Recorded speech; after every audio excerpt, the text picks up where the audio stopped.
completar este mosaico de voces que nos vienen del país trasandino que se encuentra en un momento de renovación, el equipo de Mujeres que Mueve el Mundo le realizó una entrevista a Marisol Matusagurto, antropóloga, feminista y biodanzante, y a Judith Parra, trabajadora social y biodanzante de vocación y profesión. Con ellas hablamos del trabajo que han realizado desde la biodanza, tanto con sobrevivientes de violencias de género como con sobrevivientes de la violencia política ejercida durante la dictadura conducida por Augusto Pinochet. Presentándolas, agradeciéndoles mucho que estén conectadas con Mujeres que Mueven el Mundo en este programa. Nosotras desde el programa venimos también siguiendo ese proceso con mucho interés por el protagonismo que ha tenido el feminismo tanto en esta nueva, en este recambio presidencial y en todo lo que tiene que ver con el proceso de la nueva Constitución. Así que también nos interesaba tener en la voz de ustedes alguna información sobre esta experiencia que nos resulta tan novedosa por la relación entre la expresividad, todo lo que tiene que ver desde la biodanza, a los derechos humanos y a la mirada de género. No sé por dónde quisieran empezar, quizás historizando un poco esta experiencia, contando un poco de dónde viene lo que ustedes vienen implementando en Chile. Voy a partir yo un poquito porque por lo menos yo me encontré con la biodanza en el año 2010 y desde ahí sentí que la biodanza me abrió un montón de puertas internas y me sanó. Y desde allí quise compartir eso en el trabajo con mujeres. Desde que egresé de la universidad, como en 1994, siempre he trabajado en el ámbito dirigido a mujeres, en el ámbito del desarrollo, se podría decir personal, en el cambio cultural y en varios planos así. Estamos escuchando la voz de Marisol, que es en realidad la línea de profesional de Marisol viene de la antropología. Vos sos de profesión antropóloga. De profesión antropóloga, y mira, qué curioso, porque con esta llamada tuya o de ustedes me tocó como revisar un montón de cosas. Entonces, como mi segundo trabajo fue en una municipalidad que se llamaba El Bosque, 1995, y ahí trabajamos lo que se llamó el Plan de Igualdad de Oportunidades.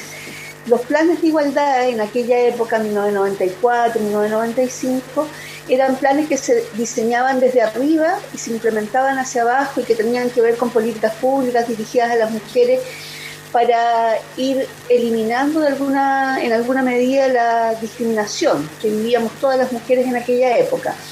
Y nosotros lo hicimos en el territorio a partir de lo que planteaban las mujeres, construir la política pública comunal.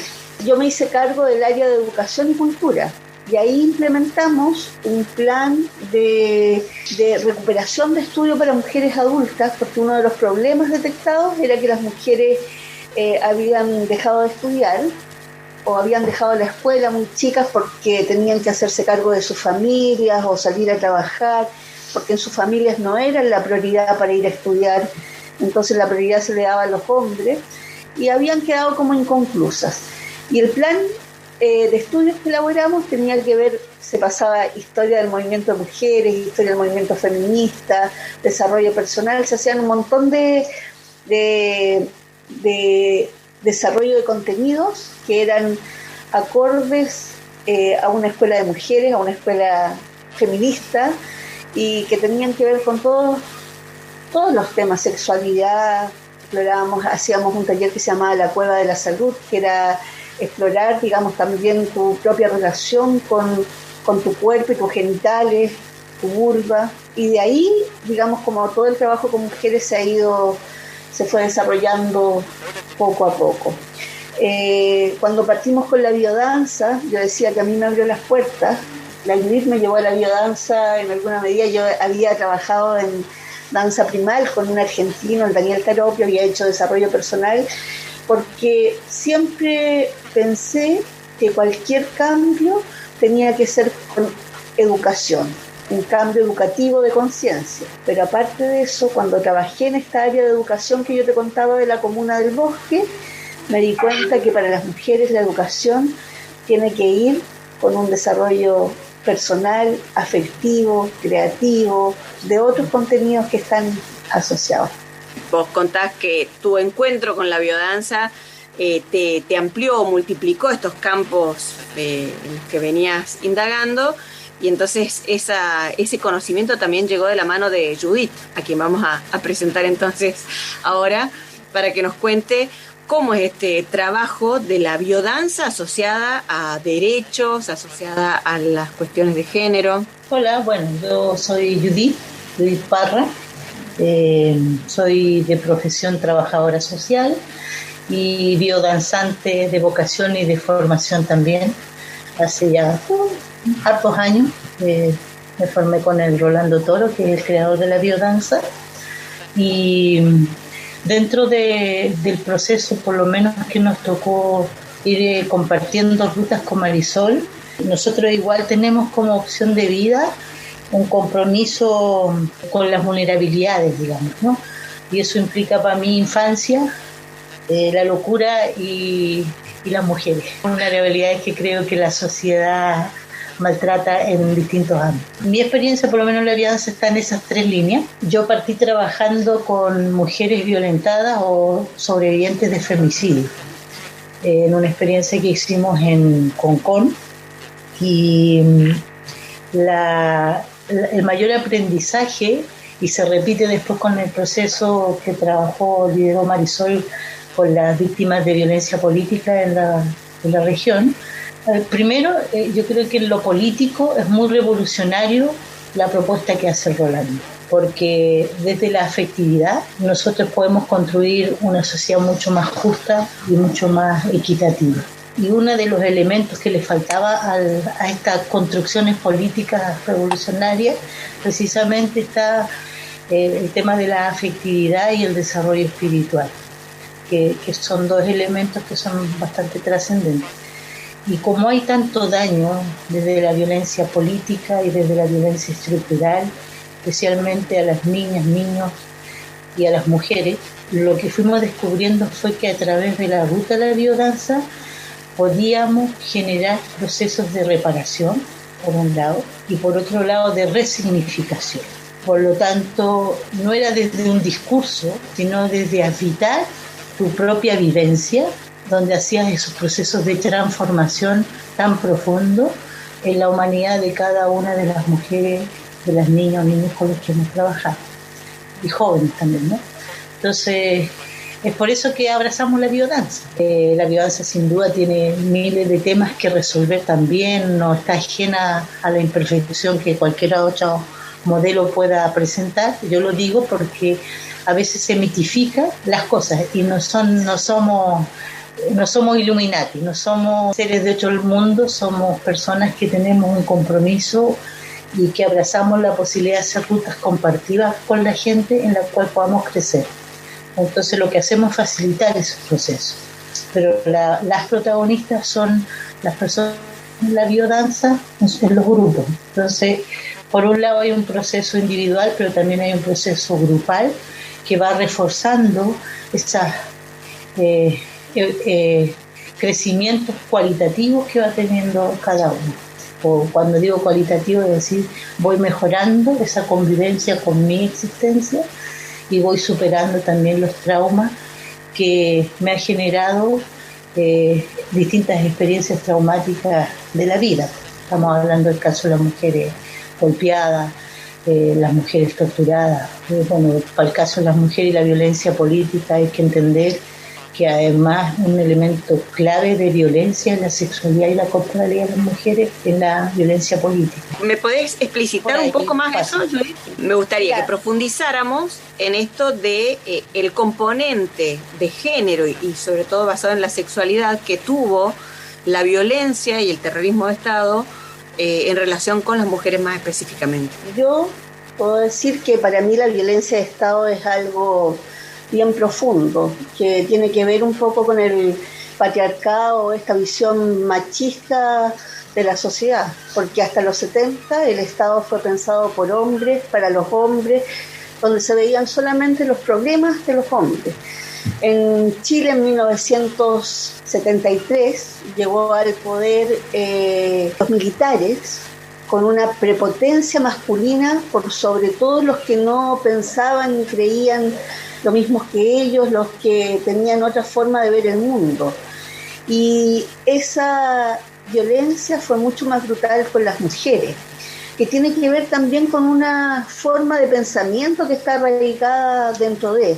Generalmente la gente que es maltratadora, que es violenta, que es agresora, daña a los que sienten más débiles. Y desde allí yo creo que la violencia hacia las mujeres fue la brutalidad misma. Entonces nosotros hemos hecho biodanza, hemos escuchado los relatos, pero también hemos hecho entrevistas, hemos recogido historias de las mujeres que fueron presas políticas acá, y siempre la corporalidad de las mujeres o esta brutalidad de los militares por sobre las mujeres tuvo que ver con su corporalidad, con denigrarlas sexualmente. Ahora, estos relatos que nos cuenta Marisol son en muchos sentidos similares o nos traen mucho de los relatos que hemos escuchado también en Argentina. Ahora, en nuestro país, con mucho esfuerzo y con idas y venidas, hemos podido llevar a la justicia muchos de estos casos, hemos logrado algunas sentencias. ¿Cómo ustedes viven desde su experiencia lo que ha ocurrido en Chile respecto de esto? Que el acceso a la justicia sigue siendo una deuda, que todavía hay muchos procesos que están pendientes. Bueno, en Chile se han hecho como varios intentos y procesos. Estuvo el informe RETI, que era donde se denunciaba o se relataba o están los nombres de todas las personas que fueron víctimas, digamos, de la violencia militar, de la dictadura en Chile, pero todavía no se ha encontrado con nombre y apellido a los culpables para procesarlos. Es muy poco, digamos, los que han sido sentenciados en comparación con la cantidad de víctimas. O se ha buscado a los casos más emblemáticos, pero fue mucha gente.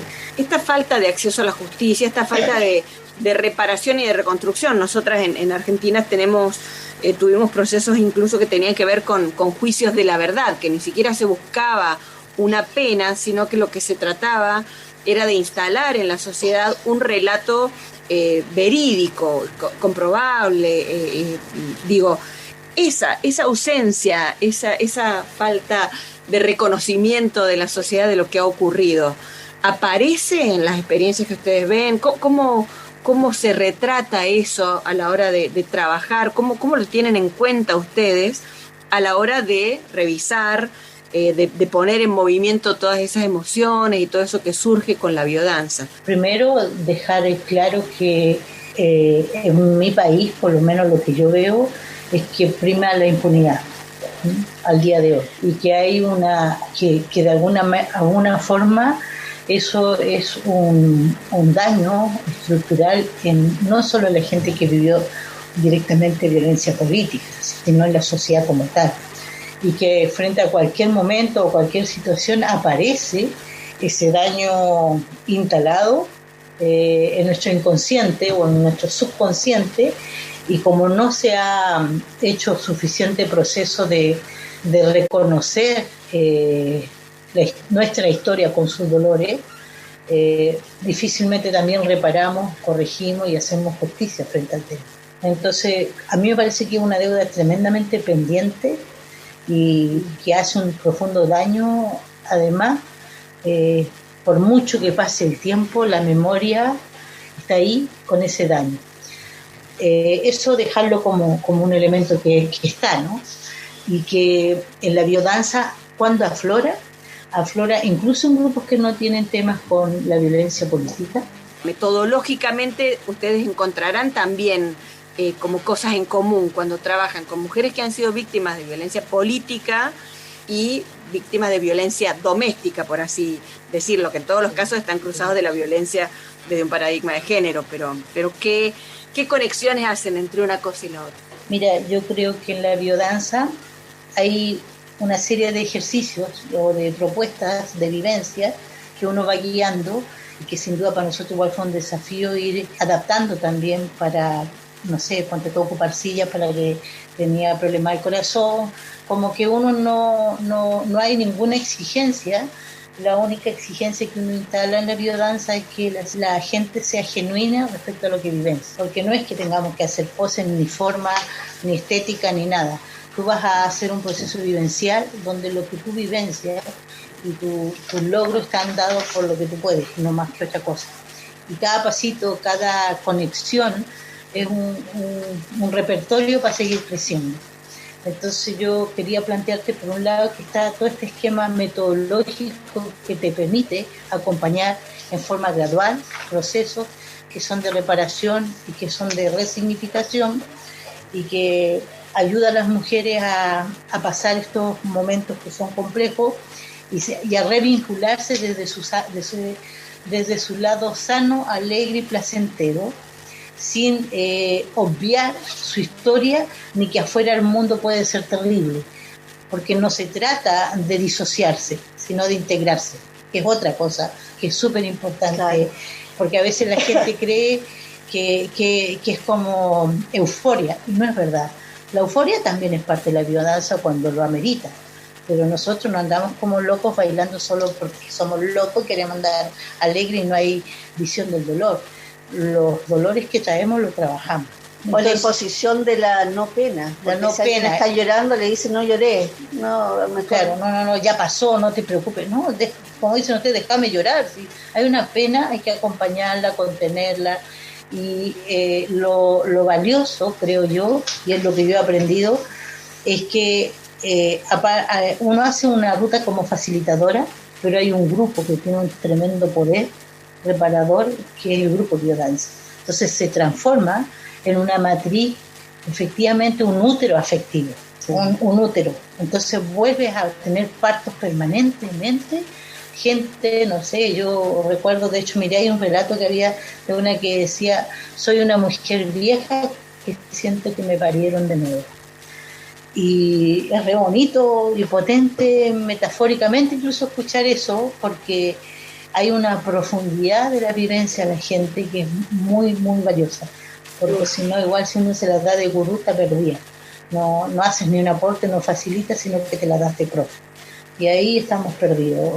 La biodanza requiere que el facilitador o la facilitadora sea humilde, pero que también sea serio y riguroso con lo que hace. Porque no vas a experimentar, vas a generar un proceso o a apoyar un proceso conscientemente y a canalizar. Y para eso necesitas prepararte, porque de verdad requiere una formación profunda. Yo aprovecho, ya que estábamos con ustedes trabajando, de saludar a la Escuela de Córdoba, a Ideas, porque ellos han hecho un trabajo muy potente, la Ana María Alberti con el Guille y la gente que trabaja allá, y tienen ustedes una tremenda cantidad de gente, la Analía, gente muy valiosa que está haciendo aportes profundos y que se toma en serio la biodanza, y yo creo que esa gente va a hacer aportes revolucionarios para la historia, aunque no lo veamos. Son pequeños Quijotes anónimos que andan por la vida, y Quijotas o principitas de verdad que están haciendo transformaciones junto con la gente. Y eso, o esos, como decía Galeano, esos pequeños fueguitos que van desparramándose por el mundo y se juntan y son fogatas. Bueno, estamos hablando, escuchábamos las voces de Marisol Matus Agurto y de Judith Parra Hernández, nuestras entrevistadas de esta parte del programa. Muchísimas gracias, Judith y Marisol, por este ratito. Ojalá que tengamos nuevas próximas oportunidades para seguir conversando. Un placer. Besos.